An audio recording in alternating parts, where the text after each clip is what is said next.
Hello, जय हिंद, नमस्कार, वंदे मातरम प्यारे साथियों। एम गुरुकुल पर मैं अंकित आप सभी साथियों का हार्दिक स्वागत करता हूं, हार्दिक अभिनंदन करता हूं। साथियों, आज हम लोग इस वीडियो के माध्यम से जीके जीएस के very very most important questions को देखेंगे और पूरी उम्मीद है कि इसमें से कुछ क्वेश्चंस आपके एग्जाम में यूपी एग्जामिनेशन जो चल रहा है उसमें भी देखने को मिलेगा। अपने वीडियो में से कुछ क्वेश्चन आपके देखने को मिल रहे हैं। चलते हैं हम लोग अपनी आज की वीडियो में और माँ शारदे के स्मरण करते हुए माँ शारदे का आशीर्वाद हम सभी को मिलता रहे। आज का जो शानदार सा क्वेश्चन है, पहला क्वेश्चन है, कह रहा है कि कर मत दो का नारा किसने दिया। ठीक है, बहुत शानदार सा क्वेश्चन है।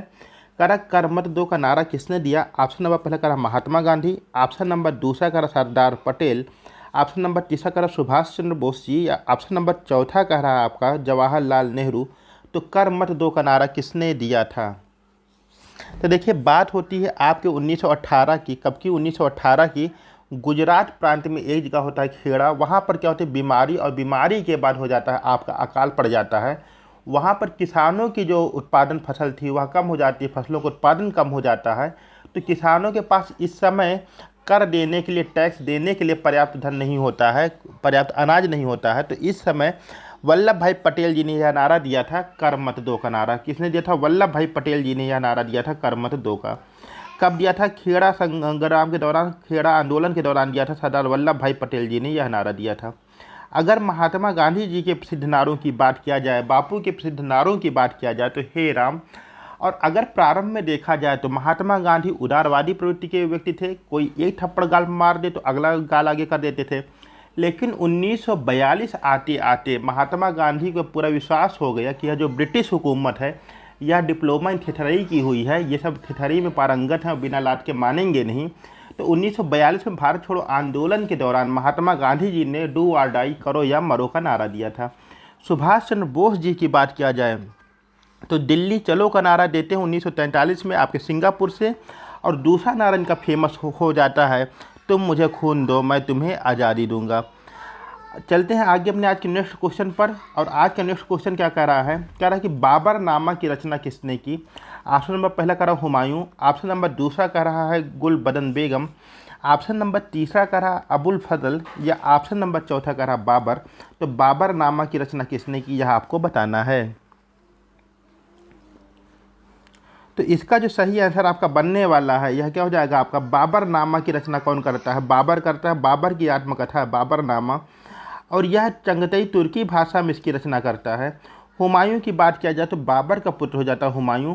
और जो गुलबदन बेगम हैं, गुलबदन बेगम ने हुमायूं नामा की रचना की थी। किसकी रचना की थी? हुमायूं नामा की रचना की थी गुलबदन बेगम ने। अबुल फजल जी की बात किया जाए तो आईने अकबरी नामक जो ग्रंथ है उसकी रचना कौन करता है? वो अबुल फजल नामक व्यक्ति करता है। फिलहाल यहाँ क्वेश्चन पूछा था कि बाबर नामा किसके द्वारा लिखा गया है, तो यह बाबर की आत्मकथा है, यह बाबर के द्वारा ही लिखा जाएगा। ठीक है, चलते हैं आगे अपने आज के नेक्स्ट क्वेश्चन पर। और नेक्स्ट क्वेश्चन क्या कर रहा है कि ब्राज़ील की राजधानी क्या है। ठीक है, ब्राज़ील की आपको राजधानी बताना है। ऑप्शन नंबर पहला कह रहा थिम्पू, ऑप्शन नंबर दूसरा कह रहा सारोजोवा, ऑप्शन नंबर तीसरा कह रहा पोर्टो नोवा, ऑप्शन नंबर चौथा कह रहा ब्रासीलिया। तो ब्राज़ील की राजधानी क्या हो जाएगी यह आपको बताना है। तो यहाँ से भी आपके एक क्वेश्चन देखने को मिलेगा देश और उसकी राजधानी से। तो जो ब्राज़ील की राजधानी है वह हो जाएगी आपकी ब्रासीलिया। क्या हो जाएगी? ब्रासीलिया हो जाएगी ब्राज़ील की राजधानी। थिम्पू की बात करें तो भूटान की राजधानी हो जाएगी। किसकी? भूटान की राजधानी हो जाएगी थिम्पू। साराजोवा की बात करें तो बोस्निया हर्जेगोविनिया की राजधानी हो जाती है साराजोवा।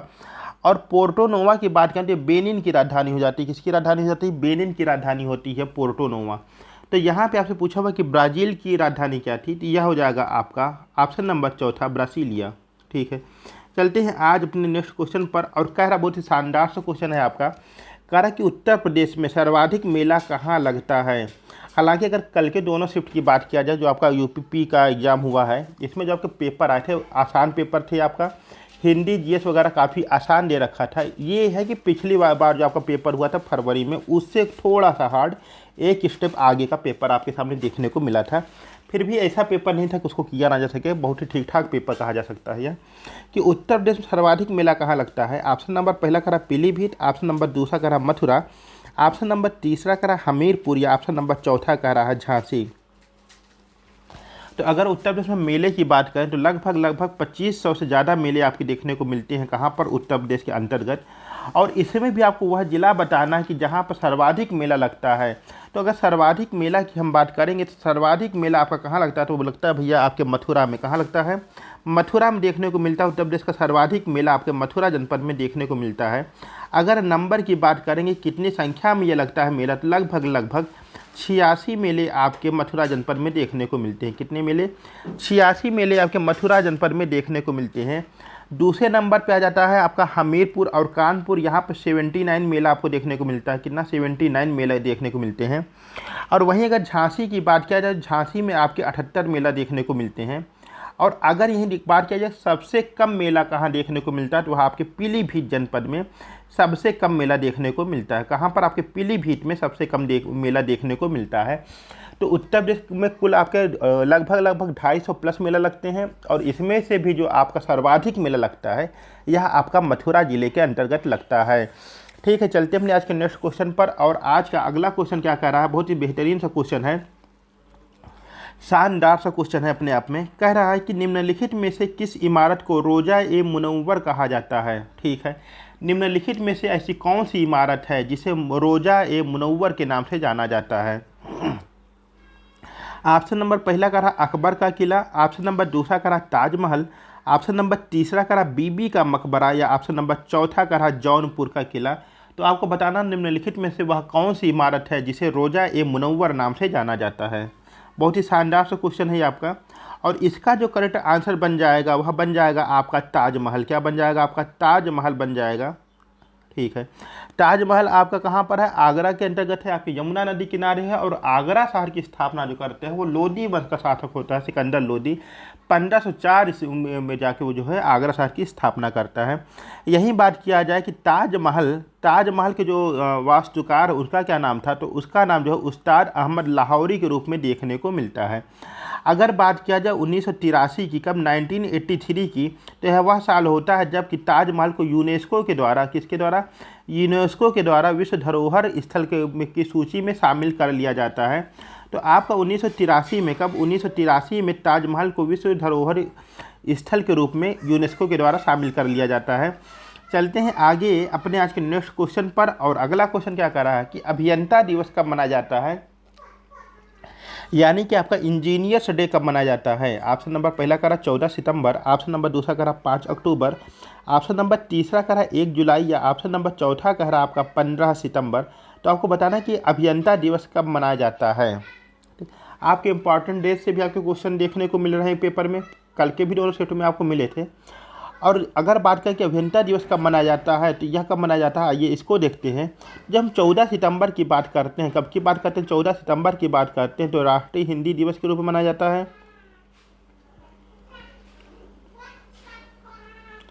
5 अक्टूबर की बात करें, डॉल्फिन डे के रूप में मनाया जाता है। किसके रूप में? डॉल्फिन डे के रूप में मनाया जाता है। 1 जुलाई की बात करें तो डॉक्टर्स डे और इसके साथ साथ जीएसटी, है ना। तो बचा कौन? 15 सितंबर। 15 सितंबर को हम क्या मनाते हैं? 15 सितंबर को हम लोग प्रतिवर्ष इंजीनियर्स डे के रूप में मनाया जाता है। बहुत शानदार क्वेश्चन है आपका। इसी के साथ ही यदि आप चैनल पर नए हैं, चैनल सब्सक्राइब अवश्य करिए।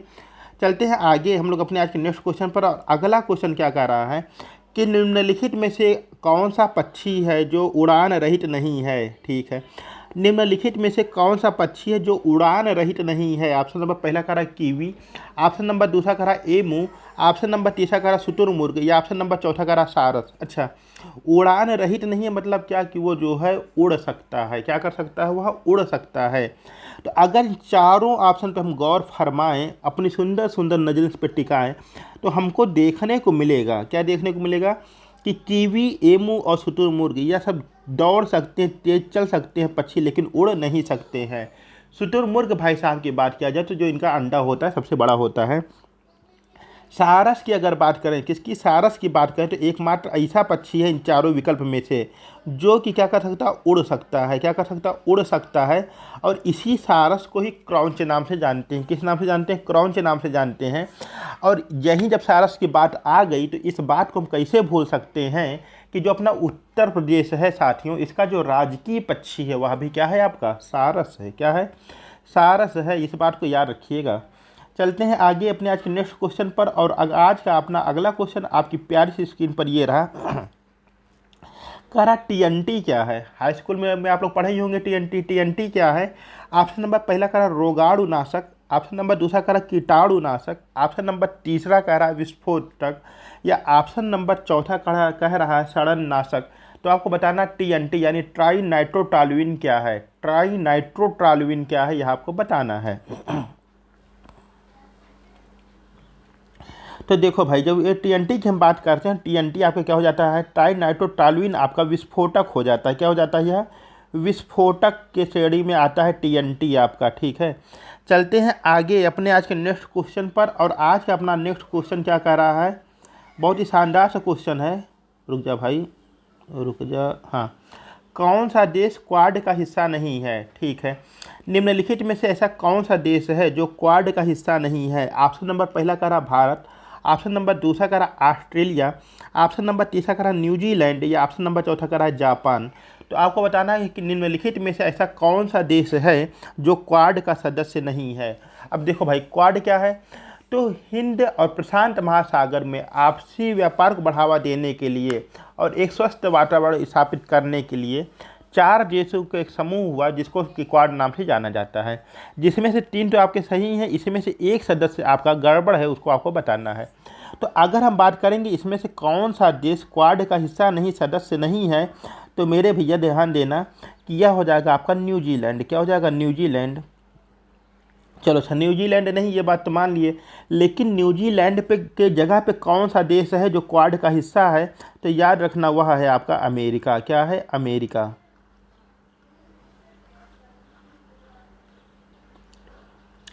तो क्वाड में आपके 4 देश देखने को मिलेंगे, भारत, ऑस्ट्रेलिया, अमेरिका और जापान। ठीक है, इन चारों देश को मिलाकर के क्वाड का गठन होता है। चलते हैं आगे अपने आज के नेक्स्ट क्वेश्चन पर। और नेक्स्ट क्वेश्चन क्या कर रहा है कि वर्तमान में भारत के सीएजी कौन हैं? वर्तमान में भारत के सीएजी कौन हैं? ऑप्शन नंबर पहला कह रहा नरेश अग्रवाल, ऑप्शन नंबर दूसरा कह रहा राकेश शर्मा, ऑप्शन नंबर तीसरा कह रहा जीसी मुर्मू, या ऑप्शन नंबर चौथा कह रहा अमृत नाहट। तो बताना वर्तमान भारत के सीएजी यानी controller and auditor general of India कौन हैं? तो सीधी सी बात है भाई, इनका ज़्यादा इस पर दिमाग नहीं लगाना है, यह हो जाएंगे आपके सीधे सीधे कौन? जीसी मुर्मू जी, गिरीश चंद्र मुर्मू जी वर्तमान में भारत के नियंत्रक महालेखा परीक्षक के रूप में देखने को मिलते हैं। ठीक है, चलते हमने आज के नेक्स्ट क्वेश्चन पर। और आज का नेक्स्ट क्वेश्चन क्या कह रहा है कि 33वां व्यास सम्मान किसे दिया गया? ऑप्शन नंबर पहला कह रहा पुष्पा भारती, ऑप्शन नंबर दूसरा कह रहा प्रभा वर्मा, ऑप्शन नंबर तीसरा कह रहा रंजू हजारिका, या ऑप्शन नंबर चौथा कह रहा इनमें से कोई नहीं। तो 33वां व्यास सम्मान किसे दिया गया? तो जब हम 33वें व्यास सम्मान की बात करते हैं तो यह आपका दिया जाता है पुष्पा भारती को। किसको दिया जाता है? यह पुष्पा भारती को दिया जाता है, और उनकी एक कृति है यादें यादें और यादें के लिए आपका 33वां व्यास सम्मान दिया जाता है पुष्पा भारती जी को। अगर बात किया जाए प्रभा वर्मा की, तो इनको सरस्वती सम्मान से सम्मान किया गया है, और रंजू हजारिका की बात करें साहित्य अकादमी में इनको पुरस्कार मिला हुआ है। तो 33वां व्यास सम्मान की अगर हम बात करते हैं तो यह आपके पुष्पा भारती जी को मिला हुआ है। चलते हैं आगे अपने आज के नेक्स्ट क्वेश्चन पर। और वह कह रहा कि चिपको आंदोलन किससे संबंधित है? कौन सा? चिपको आंदोलन किससे संबंधित है? ऑप्शन नंबर पहला कह रहा प्रोजेक्ट टाइगर, ऑप्शन नंबर दूसरा कह रहा प्रोजेक्ट एलिफेंट, ऑप्शन नंबर तीसरा कह रहा वन संरक्षण, या ऑप्शन नंबर चौथा कह रहा वन प्रजनन। तो चिपको आंदोलन आपका किससे संबंधित हो जाता है? तो बात होती है 1973 की। कब की? 1973 की बात होती है, और उत्तराखंड के चमोली ज़िले में वृक्षों की कटाई के विरोध में वहाँ पर सुंदरलाल बहुगुणा जी के नेतृत्व में यह क्या होता है, एक संगठन तैयार होता है जो कि चिपको आंदोलन को चलाता है।